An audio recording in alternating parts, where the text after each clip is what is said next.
Halo semuanya, jadi untuk materi produk kreatif dan kewirausahaan kelas 11, sekarang kita akan memasuki ke bab 3, yaitu tentang dokumen administrasi usaha. Di mana materi yang akan kita pelajari yaitu tentang fungsi dan unsur-unsur administrasi, lalu yang kedua dokumen administrasi surat untuk usaha, ketiga dokumen administrasi laporan untuk usaha, 4 dokumen administrasi formulir untuk usaha, dan yang terakhir yaitu dokumen administrasi catatan tertulis dan arsip untuk usaha. Sebelumnya, kompetensi dasar yang akan kita pelajari yaitu menerapkan dokumen administrasi usaha dan juga yang bagian keterampilannya yaitu melakukan pembuatan dokumen usaha. Jadi sebelumnya di kelas 10 kita sempat mempelajari tentang pelajaran administrasi umum, di mana di sana kita sudah belajar tentang dasar-dasar administrasi, apa itu administrasi, lalu fungsi-fungsi dari administrasi, macam-macam surat, dan juga bagaimana cara penyusunan surat, dan lain sebagainya. Jadi untuk kalian yang ngerasa bingung, atau yang merasa masih punya buku catatan kelas 11, yang masih punya buku catatan kelas 10, silahkan dibuka-buka lagi bukunya dan dipelajari lagi. Ya, jadi saya akan langsung masuk ke administrasi. Kita mulai dari pengertian administrasi. Sebenarnya, pengertian administrasi itu bisa menurut KKBI atau Kamus Besar Bahasa Indonesia dan juga bisa menurut para ahli.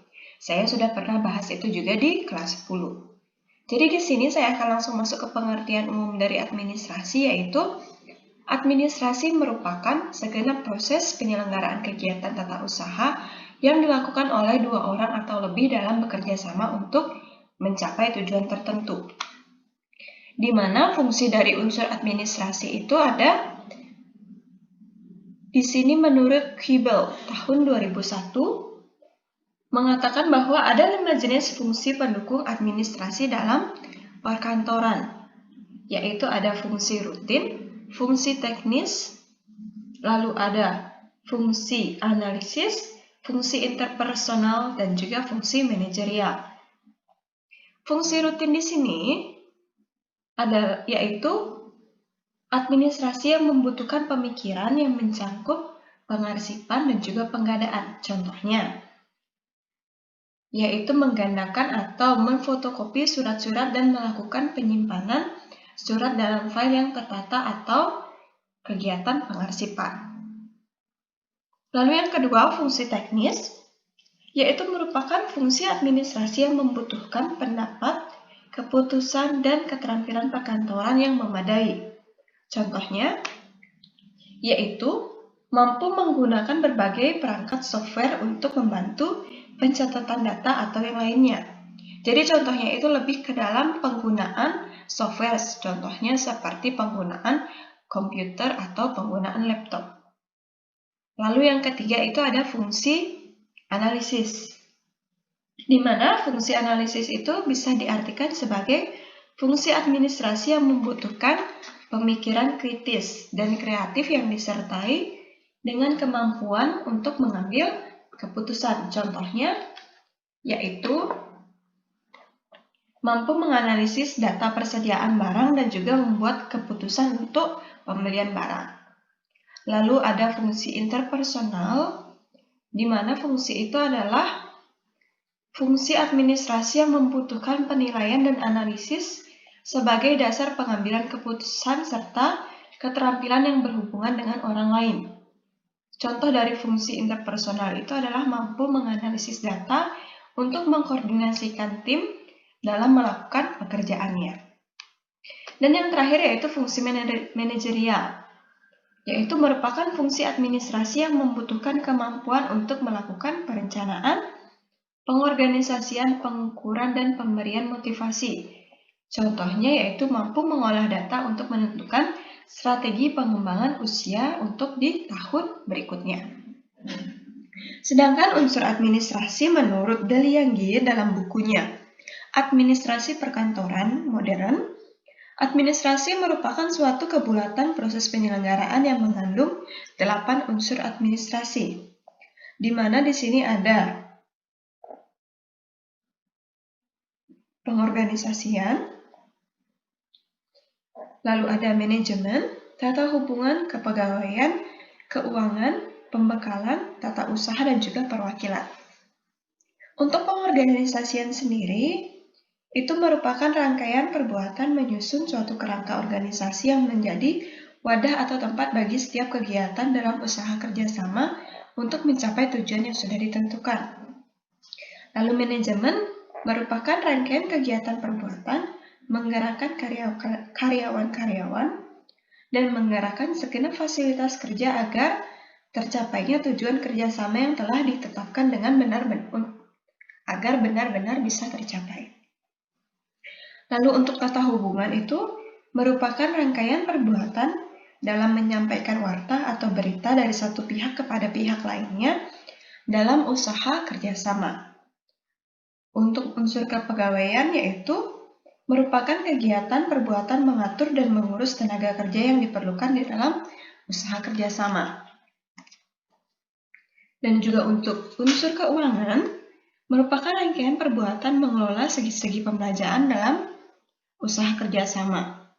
Unsur pembekalan yaitu merupakan rangkaian perbuatan mengadakan, mengatur pemakaian, mendaftarkan, memelihara, dan menyingkirkan segenap perlengkapan yang sudah tidak diperlukan dalam usaha kerjasama. Dan unsur yang ketujuh ada unsur tata usaha. Tata usaha merupakan rangkaian perbuatan menghimpun, mencatat, mengolah, menggandakan, mengirim, dan juga menyimpan keterangan-keterangan yang diperlukan dalam suatu usaha kerjasama. Di mana unsur yang terakhir yaitu ada unsur perwakilan, yaitu merupakan rangkaian perbuatan menciptakan hubungan baik dan berusaha untuk memperoleh dukungan dari masyarakat sekitar terhadap usaha kerjasama yang sudah dilakukan. Jadi kedelapan unsur ini itu saling berkaitan dan saling membentuk suatu kesatuan yang tidak bisa dipusat. Jadi untuk kedelapan unsur ini saling berkaitan dan saling membentuk satu kesatuan yang memang tidak bisa dipisahkan di dalam menunjang seluruh proses kerjasama yang dilakukan oleh sekelompok orang untuk mencapai tujuan tertentu. Di mana misalnya di dalam kegiatan berwirausaha akan lebih baik jika menggunakan 8 unsur ini dalam mengelola bagian atau divisi untuk kegiatan administrasinya. Lalu ada bagian B, yaitu dokumen administrasi usaha. Dokumen administrasi yaitu dikhususkan untuk surat usaha.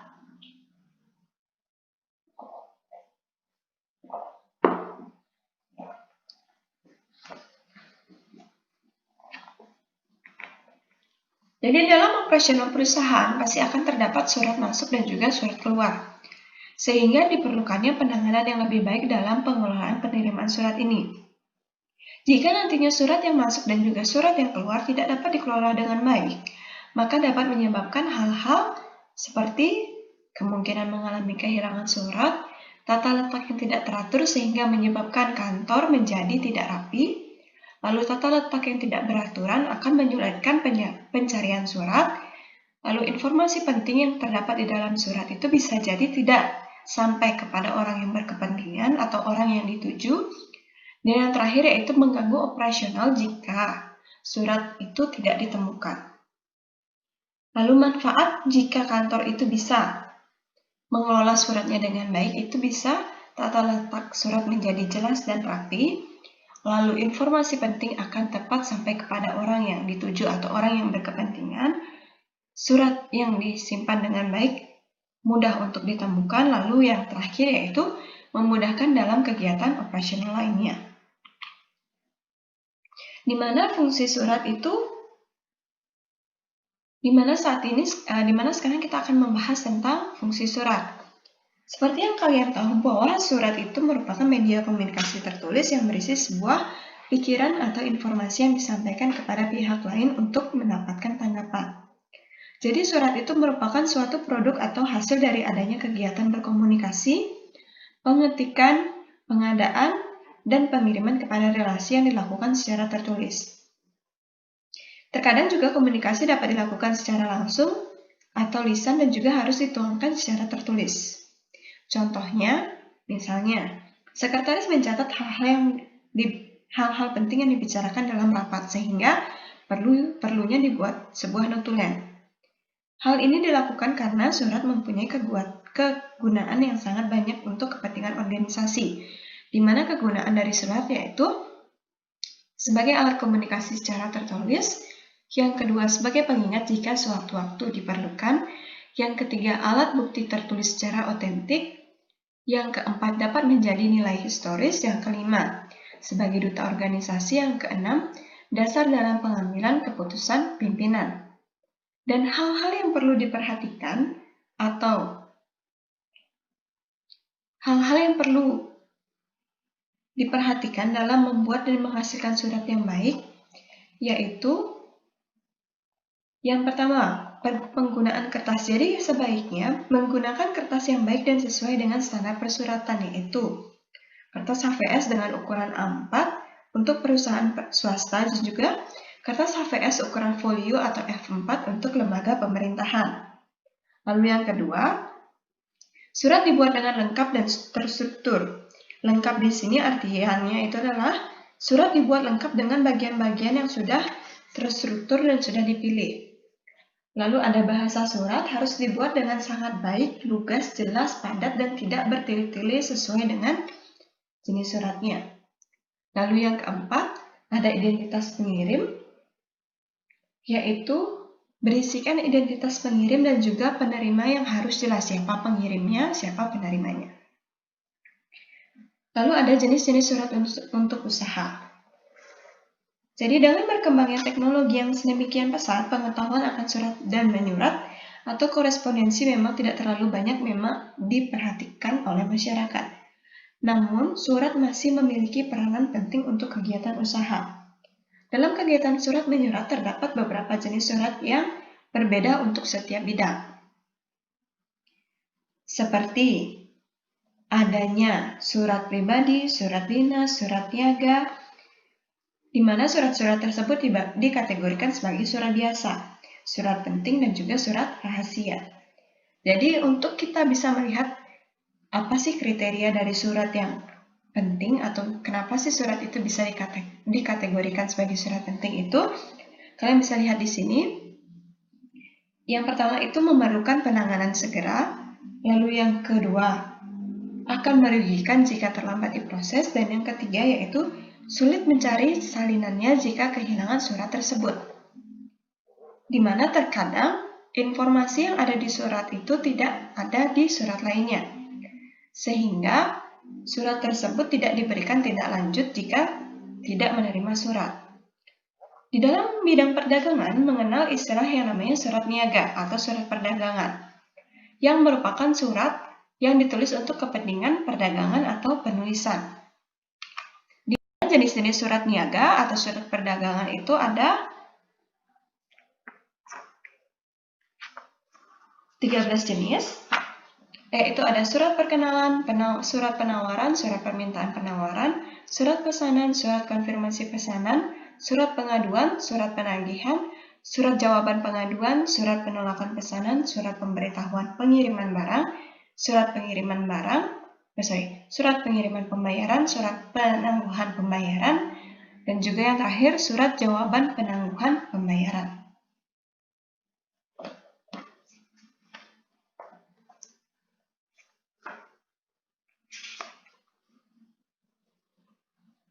Saya mulai dari yang pertama. Jadi surat perkenalan. Surat perkenalan itu adalah salah satu jenis dari surat niaga yang menjadi media promosi untuk memperkenalkan hasil produksi usaha. Surat perkenalan biasanya memuat informasi tentang penjualan dan usahanya yang dialamatkan kepada calon pembeli. Lalu yang kedua yaitu ada surat penawaran.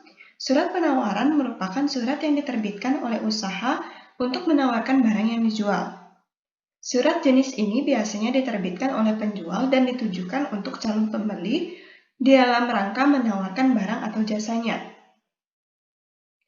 Jadi surat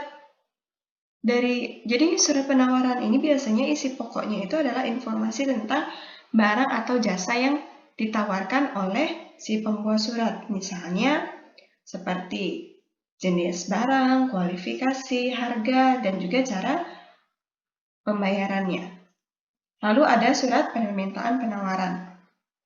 Jadi surat jenis ini dikirim oleh calon pembeli yang ditujukan kepada penjual. Secara umum, surat ini berisikan permintaan penawaran suatu barang atau jasa kepada penjual. Surat permintaan penawaran ini diterbitkan karena calon pembeli tertarik dengan barang atau jasa yang diinformasikan melalui surat perkenalan maupun surat penawaran. Lalu yang keempat ada surat pesanan, yaitu surat yang diterbitkan oleh pembeli dan ditujukan kepada penjual untuk keperluan pemesanan atau permintaan barang atau jasa yang hendak dibeli. Surat ini biasanya dibuat berdasarkan iklan atau surat penawaran yang pernah atau yang memang dibutuhkan oleh perusahaan. Jadi intinya dari surat pesanan ini adalah harus menyertakan nama dan jenis barang yang hendak dibeli, beserta harga dan juga teknik atau cara pembayarannya. Lalu yang kelima ada surat konfirmasi pesanan. Surat jenis ini diterbitkan oleh penjual untuk memberitahukan pembeli perihal pesanan mereka. Inti dari surat konfirmasi pesanan adalah memberitahukan detail barang pesanan kepada pembeli seperti nama, jenis barang, jumlah pembeli, syarat jual beli, dan juga harga barang. Lalu yang keenam ada surat pemberitahuan pengiriman barang. Surat ini diterbitkan oleh penjual jika kedua belah pihak menyetujui transaksi jual beli tersebut. Selain itu, surat ini juga bertujuan untuk memberitahukan pembeli apabila pesanan sudah siap dikirim. Surat ini juga bertujuan agar pembeli mengetahui tentang kondisi barang. Surat ini juga bertujuan agar pembeli mengetahui tentang kondisi barang pesanan dan siap menerima barang tersebut. Yang ketujuh, surat penolakan pesanan. Surat penolakan biasanya dikirimkan oleh penjual kepada pembeli jika tidak bisa memenuhi permintaan karena suatu hal. Agar tidak mengecewakan pembeli, surat penolakan pesanan sebaiknya dikirimkan sesegera mungkin.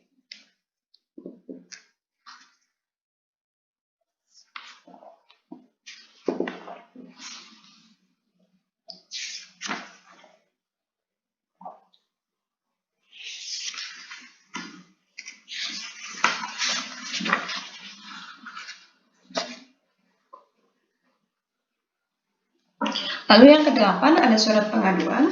Surat pengaduan dikirim oleh pembeli kepada penjual karena adanya ketidaksesuaian dengan barang yang mereka terima. Ketidaksesuaian tersebut bisa berupa barang rusak atau kualitas dalam jumlah barang yang tidak sesuai dengan pesanan. Yang kesembilan ada surat jawaban pengaduan.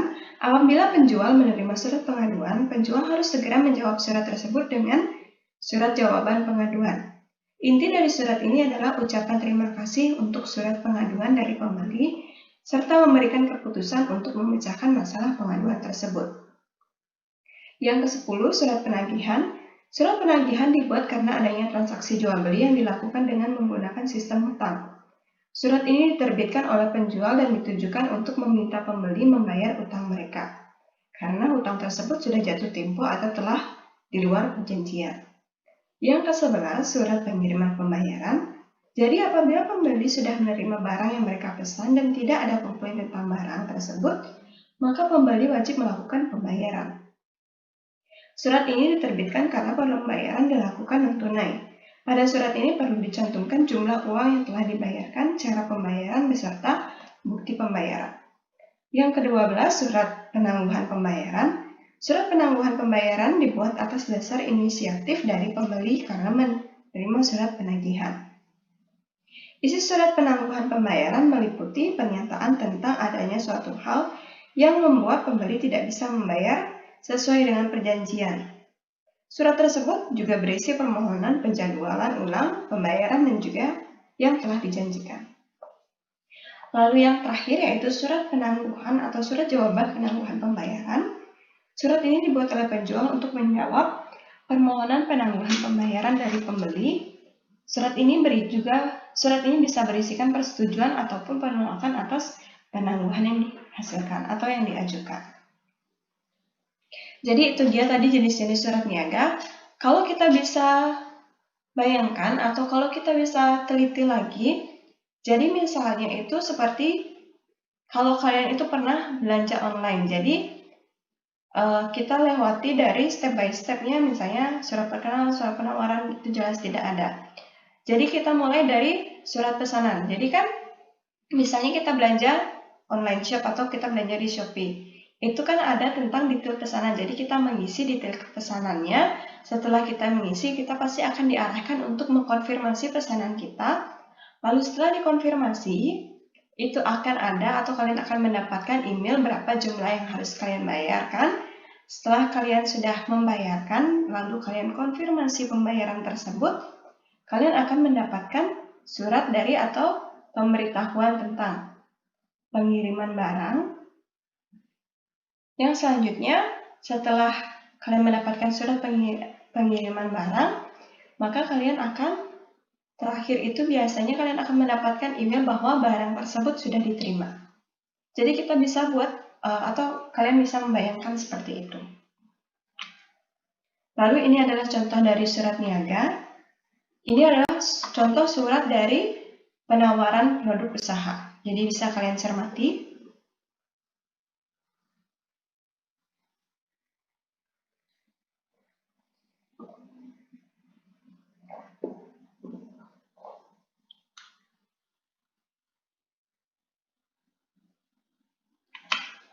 Ini adalah contoh surat perkenalan perusahaan. Jadi bisa dibuat dalam bentuk Word. Jadi bisa dibuat dalam bentuk Word. Baik, sekian penjelasan saya tentang jenis-jenis surat. Next, kalau kalian punya pertanyaan, silahkan ditulis. Dan jika tidak punya pertanyaan, maka minggu depan itu akan saya berikan tugas.